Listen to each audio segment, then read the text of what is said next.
ग्रामीण पाणी पुरवठा कॉन्ट्रॅक्टर्स असोसिएशनच्या वतीने विविध अडचणींमुळे काम बंद आंदोलनाचा इशारा देण्यात आला आहे। जल जीवन मिशन योजनेअंतर्गत पाणी पुरवठा योजनेची कामं करताना येणाऱ्या विविध अडचणींमुळे काम बंद आंदोलन करण्यात येत असल्याची माहिती ग्रामीण पाणी पुरवठा कॉन्ट्रॅक्टर्स असोसिएशनने पत्रकार परिषदेत दिली।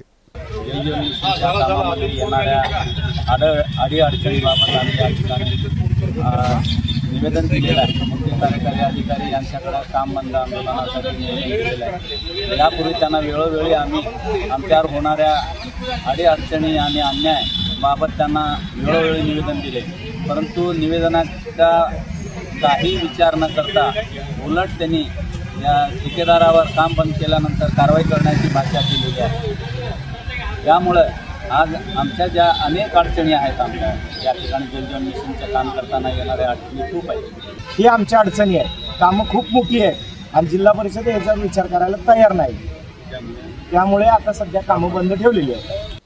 मुख्य कार्यकारी अधिकारी यांना ग्रामीण पाणीपुरवठा कॉन्ट्रॅक्टर्स असोसिएशनच्या वतीने सोलापूर जिल्ह्यातील ठेकेदारांना काम करण्यास येणाऱ्या अडीअडचणी सोडवण्याबाबत निवेदन देण्यात आलं होतं। मात्र या संदर्भात कोणतंही निराकरण झालं नाही।